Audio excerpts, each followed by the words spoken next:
Yo, what's going on guys? It's I am Bertrude. Welcome back to the channel. Today, yet again, we're going to be looking at our 50 build showcase.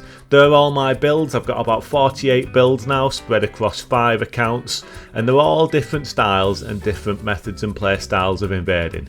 We're doing this series where we're bunching some builds together, the same category but showing variation within that category. Today we're looking at all of my quirky builds, so it's going to be a fun one guys. Strap yourself in, relax and enjoy.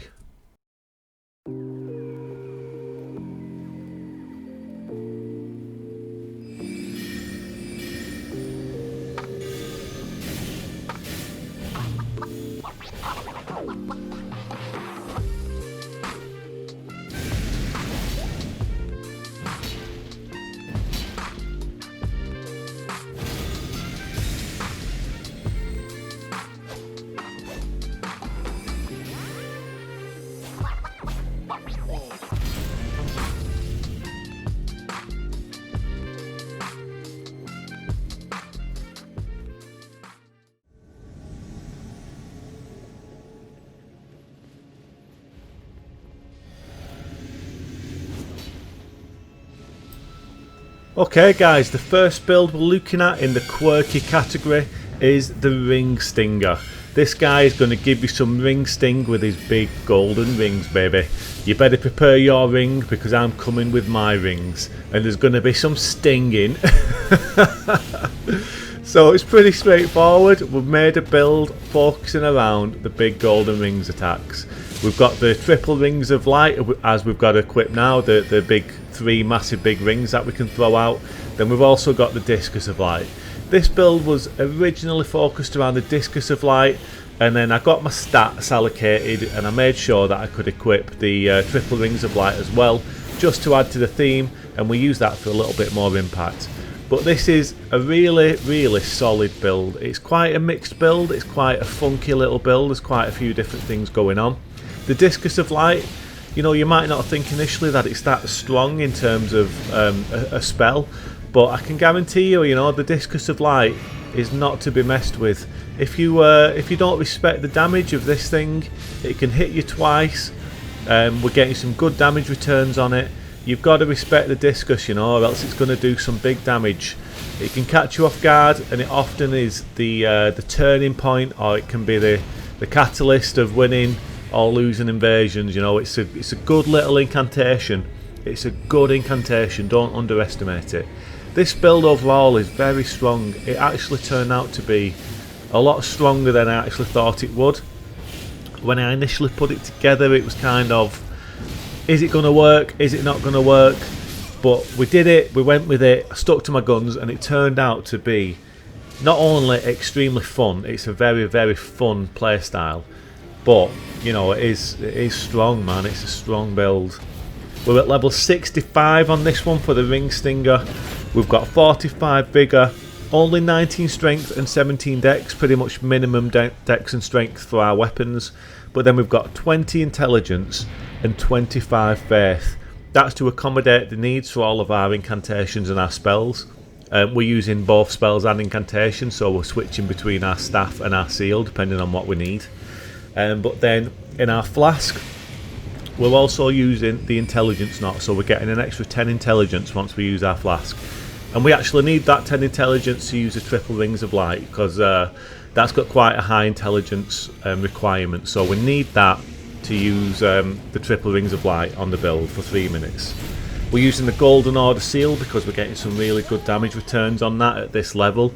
I think at this level with the stat requirements we have, I'm pretty sure that's the highest damage return from a seal for these incantations that we're using. Yeah, really good build overall. You know, it does some good stuff. This one, we've got a really good selection of weapons as well. We've got the Zweihander Sacred Infused. That's got golden lands on it. We've got the Gargoyles Black Blade, the big straight sword that we used in the first invasion. We've got the Cold Infused Epi, the Great Thrusting Sword, and that's got Glint Blade Phalanx on it. And then we've also got the Katana in the Meteoric Ore Blade on this build. The weapons that we're using on this one all really suit our stat investments, because if you look at the Zweihander that we're using in this invasion, that's got the golden lands on it, and it's sacred infused, so we're getting some holy damage, which is scaling off our faith investment. As well as this, we've got the Gargoyle's Black Blade, that's faith investment as well, we're getting some holy damage on that one. But then if you look at our other two weapons, the Meteoric Ore Blade, that's scaling off our intelligence, and then we've got the Cold Grey Epi, which is cold infused again, and that's scaling off our intelligence. So we've got two weapons that are doing holy damage, scaling off our faith.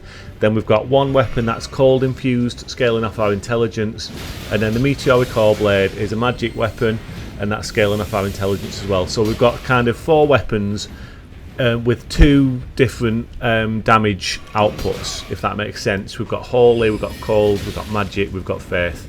A nice little mix with our weapons, and it just suits the kit, suits the theme of being quite a good mix-up build, you know. There's a lot of good stuff going on with this one. This build is basically meant to be a playstyle where I'm throwing a lot of stings at you.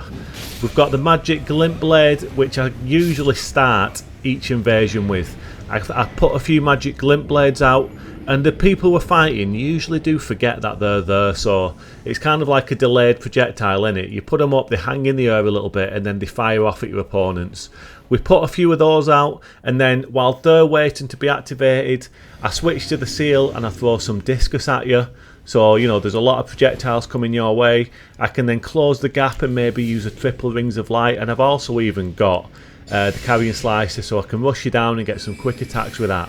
But you can see, you know, the great epi that we're using here, we've got the glint blade phalanx on it, so that's more projectiles that is coming your way, as well as everything that I'm throwing at you. And then even on the Zweihander, I'm on the golden lands, there's projectiles on that which is going to be coming your way as well. So like I say, you know, there's a lot of things just being thrown at you on this build, and it creates a very, very effective playstyle. It's a really strong build, as I keep saying. Yeah, it turned out to be a really, really fun, really good, really strong build.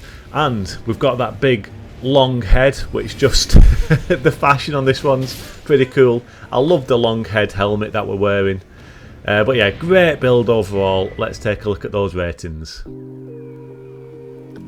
So performance, a lot better than I thought it was going to be when I initially made it. It's an A+. Could easily be an S tier build this, but I think it fits best around A+. Fun factor, definitely an S. It's a lot of fun having so many options. And then fashion is the B+. We've got that long head. I love it.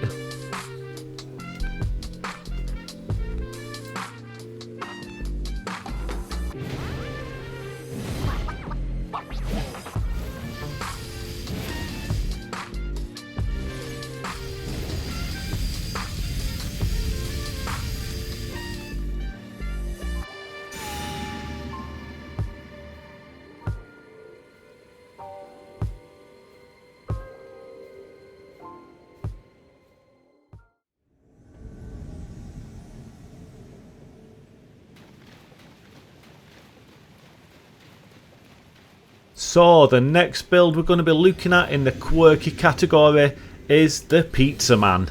This is a level 80 build, and it's basically a build designed around 2 weapons, being the Geezer's Wheel and the Commander's Standard Halberd. Now this is quite a slow build.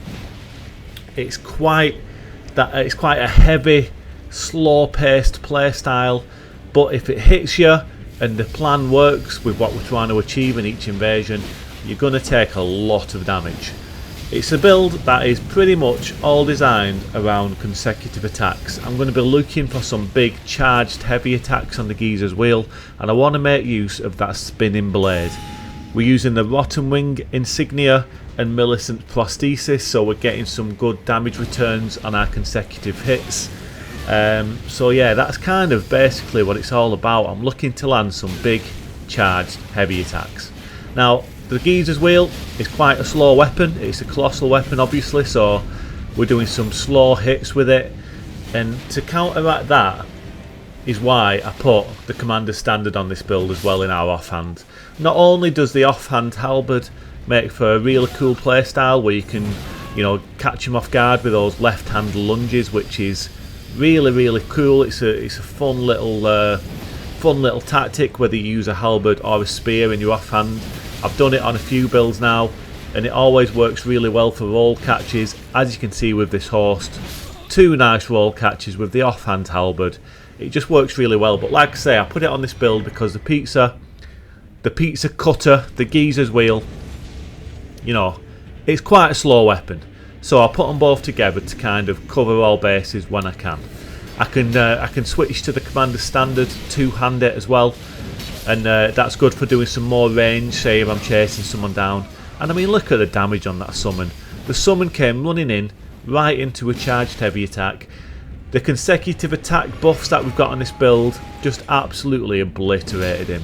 I mean, it's not even funny the damage that this weapon can do if the invasion goes in your favour. The Ash of War on it there, the spinning wheel, as cool as it is, you know, it's a really cool Ash of War. It looks amazing. It feels like it should be a lot stronger than it is. It's actually awful. It's one of the worst Ashes of War in the game. It's so easily interrupted, it's not even funny. I don't know how it would be, say, if you paired it with Endure. Maybe it would be a lot more effective if you put Endure on the build and then kind of used Endure, then use the spinning wheel. Maybe you could make it work, but as it is, on its own, it's pretty terrible. But that's not why we're using the weapon. I will go for the Ash of War, don't get me wrong, I will try and do it and get some damage out of it when I can if it works. But it's all about the heavy attacks on the pizza's wheel. The pizza's wheel, the geezer's wheel, it's all about the heavy attacks on the geezer's wheel. And yeah, you know, it's a fun playstyle, it's a fun build. It's kind of got to go in your favour for things to work out on this build. If someone's you know, a decent player and they know what they're doing a little bit, it's easy to play around slow weapons. It's sometimes good to catch them off guard with the halberd and the offhand. You know, if someone's playing around the geezer's wheel pretty well, I'll often just swap and two-hand the halberd because, you know, slow weapons are easy to dodge at times, but I love the playstyle of the slow weapons. I love colossal weapons. I love big hammers and axes. I will always use them, but it's always good to have a little backup weapon on the build as well if someone's, you know, savvy to the slow attacks. So, you know, it's good to have all bases covered.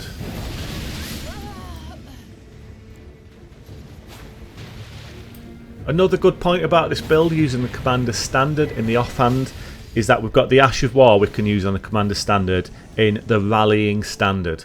Now that's a really cool little war shout that you do. It looks awesome when you activate it.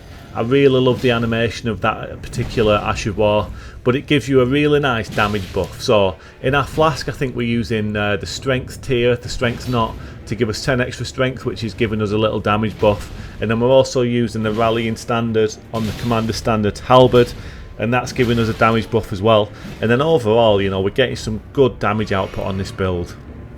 We're hit really hard with all those buffs. I mean, we're hit hard anyway with these weapons. They are pretty decent weapons. We're hit relatively hard, but with the extra damage buffs that we're getting, we do get some really nice damage output, especially with the consecutive attacks. You know, that's what this build is all about. Big damage, big consecutive attack buffs. Yeah, decent build. Level 80, we're at level 80, we've got 45 vigor, and it's pretty much a quality build at level 80. We've got 35 strength and 35 dex, and like I say, in our flask we're getting a nice little 10 extra strength boost with our flask. Both of these weapons are quality scaling, so they both work really well off our stat investment.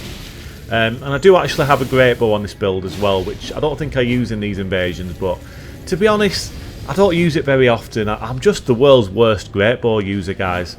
You won't often see me using a great bow. I know it's a good tactic. I know that people get a lot of good use out of it in invasions, but it's just not for me. I often prefer using the jar cannon whenever I can. I am the world's worst great bow user, so it's there if I want to try it out, but usually I don't bother. This build's also got the parry option as well, just in case I'm able to get any sweet boy parries, as we just did on this host. But yeah, that's the full kit, guys. Not a bad build, a little bit slow. But yeah, that's all the invasions on the Pizza Man, so let's take a look at those ratings. So performance, it's getting a B, maybe even like B-, you know. It's a slow play style. but it's a lot of fun. It's not a bad build by any stretch. It's just a bit slow. Fun factor's a B, fashion's a B+. Not bad fashion. I quite like the dark look we've got going on. Yeah, pretty much a B build overall.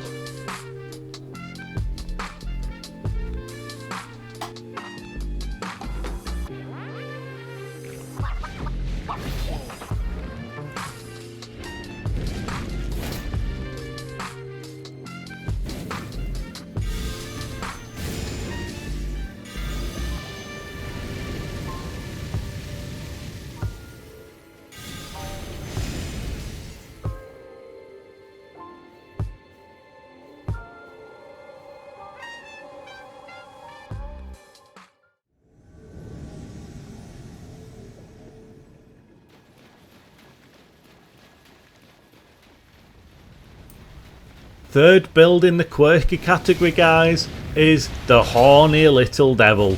He's a horny man, this guy. He's got the horn. He's a horny little devil, that's his name. The horny little devil. He's a transformative build, this one. This build is all about transformation. It's a funky little build. It's definitely one of the more quirky builds that I've made. We're using all of the Crucible incantations, which are all based around transformation. Aspect of the Crucible horns, we grow that big horny horn out of our chest and we do a big charge at them. The flame breath attack, we turn into a big fire breathing frog type creature. And then obviously we've got the tails. We grow a big tail and we do a big tail sweep. And then just for good measure, for a bit of utility, we've got catch flame on the build as well. So we're using 4 incantations, but it's all pretty much just based around the Crucible incantations. Catch Flame's just a nice little added bonus. And then to go with the transformative theme of this build, which is what I was going for, we're using 2 really funky little weapons. We've got the Nox Flowing Hammer and we've got the big old ringed finger. And as I say, you know, the theme of this build is transformation. So like our incantations that transform us into another form, you know, they change the look of us. The weapons also do the same. The Nox Flowing Hammer goes all floppy and we can like do that big spinneroo and a hit attack with it. And the ringed finger obviously does a big flick. It's a goofy build, but it's a lot of fun.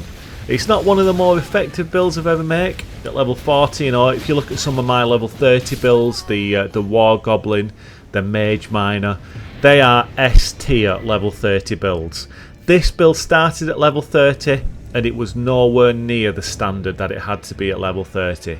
It's probably a question of the stat investment we need for these particular spells and the weapons to get good damage return, but at level 30 it just was not happening. It was like C plus, maybe, you know, C rating at level 30. I knew something had to change, but I didn't want to take this build up too high. I wanted this build to be a low level invading build because it's so quirky and I just think it really suits this level range with the kit we're using. So instead of changing things too much, I didn't want to go up, you know, 20-30 levels. I just thought let's stick 10 extra levels on it, put a bit more into our strength for the damage returns on the weapons, go up to level 40, get everything at +2 weapon level, you know, upgrade our weapons to +2 and let's see how we get on. And it did start performing a lot better than it did at level 30. It's funny sometimes how much just 10 levels on a build can actually affect the playstyle, but on this one it definitely saved it. Don't get me wrong guys, it's still not the best build I've ever made. It's not up there as being one of the strong builds I've made, but it's reasonable, you know, it's usable. It's not like it's not usable. It's very quirky, it's very fun, it's a funny little setup, and I just love it for what it is. I just really enjoy it, you know. If you come against a gank, a hard gank, you know, you got people rushing you down, doing damage to you and putting pressure on me and stuff like that, this build will struggle every time, there's no question.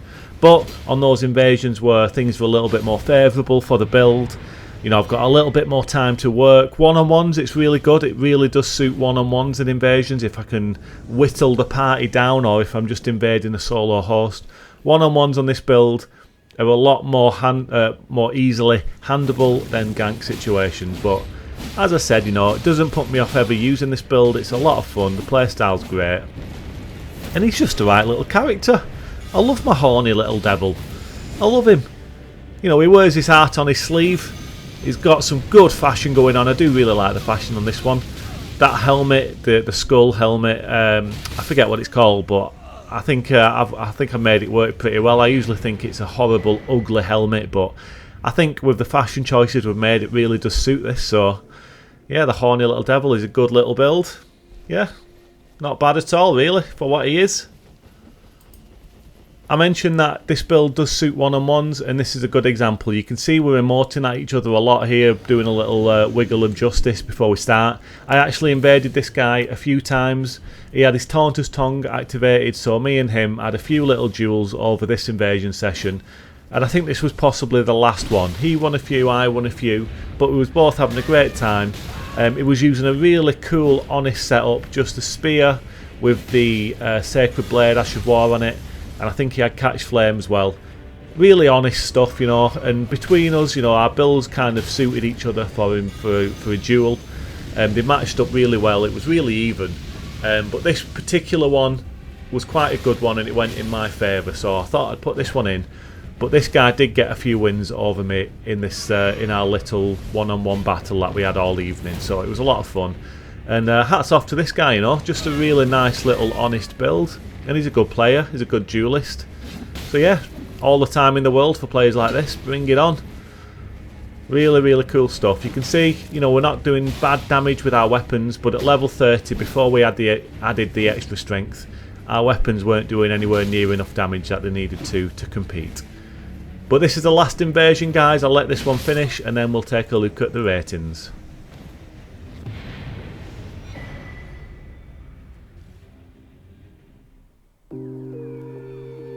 So the Horny Devil, C+. Maybe that's a little bit harsh, but if I've got to compare it to the other builds I've got at B, you know, I think C+ is probably about right. Fun factor is a B+. It's a good build, it's a fun build, B+, and then fashion's a B.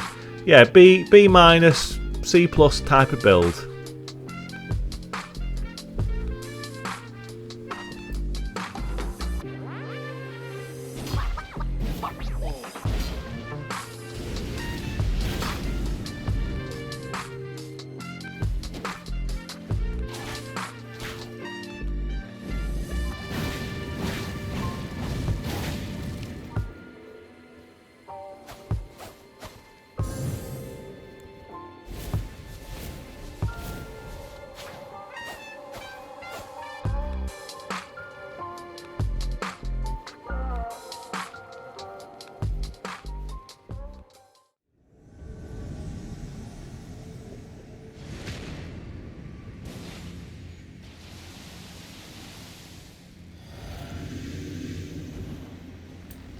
And we're on to the last build for today, guys, in the quirky category.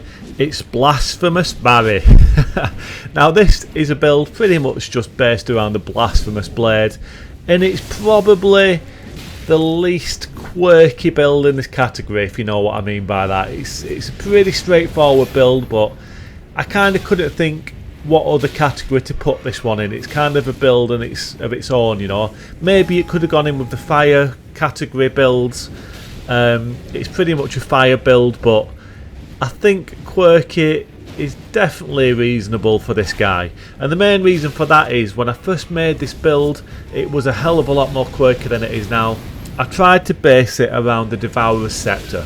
It was pretty much this setup with the offhand whip, the what's the whip called? It's the Giant's Red Braid Whip in our offhand, and I had the Devourer's Scepter in our right hand. I really love the Devourer's Scepter hammer. It's such a cool looking weapon.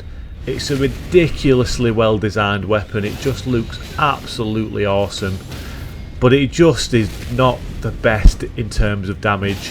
I couldn't get it to work. It weren't performing well at all in invasions. The Ash of War in it is definitely more designed for PvE. It's a good weapon in PvE, I think, but when it comes to PvP, the Devourer's Scepter, it just weren't the one for this build. So I tweaked it a little bit.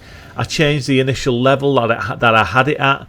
I really tried everything to try and make the Devourer's Scepter work, but it just weren't happening.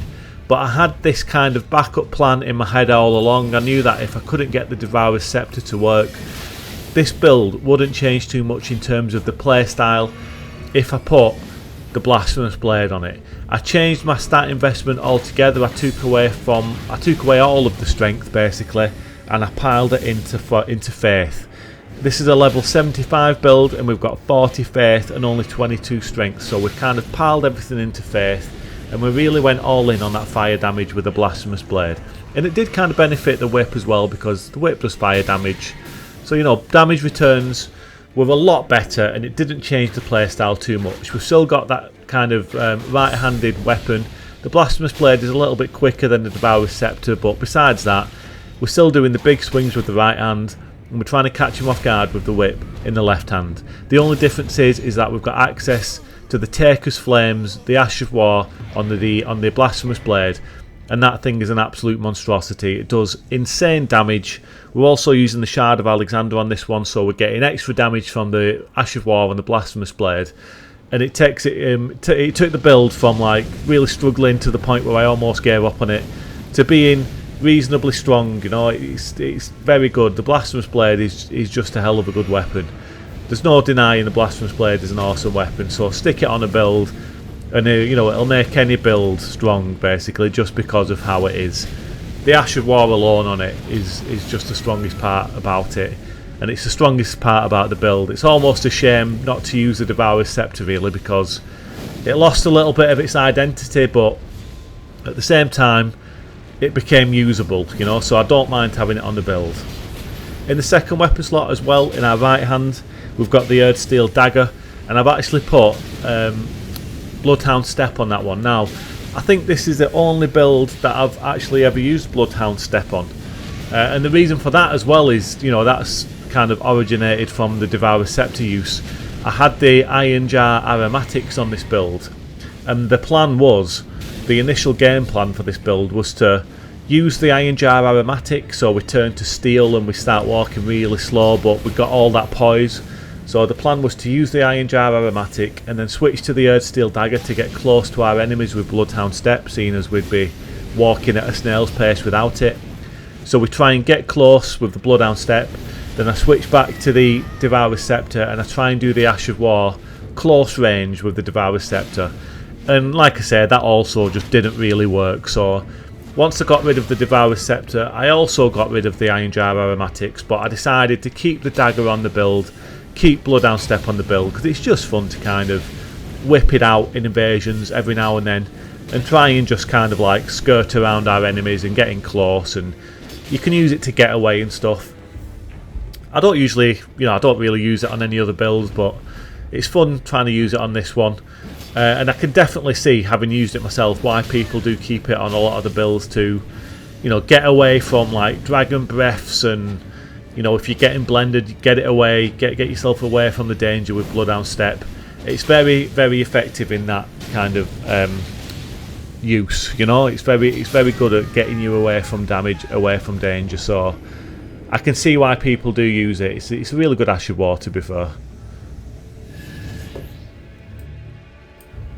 In terms of the fashion on this one, I think the fashion is absolutely awesome. We've got that Crucible helmet, and then we've got, is it Elmir? What's his name? Elmer of the Briar. That guy. We've got his cloak on as well. And I just think it looks awesome. I love the fashion on this one. I really, really do like the fashion. I just feel so much better playing behind a build that has got good fashion. We all know it's the most important part of any build. At least that's my theory anyway. If you've got good fashion, you're guaranteed to play an extra 15% better. There's no doubt, no questions asked, no doubt about it. The whip in the offhand on this one is actually pretty good as well. You know, the Erdsteel, the Giant's Red Braid whip. Sorry, that's a really good faith invested whip with the fire damage. I think it would probably require a little bit more strength investment as well to get some better damage on it if you was using it as a primary weapon. But on this build in our left hand, it works really well. It's got a really funny Ash of War, that one, the big spinneroony whip, fire braided thing. It can be easily interrupted, but if you kind of get the advantage in the exchange, it will kind of keep them stun locked, and you're guaranteed to land the whole thing if you land the initial part of it, I think. I don't think they can actually roll away once it starts to hit.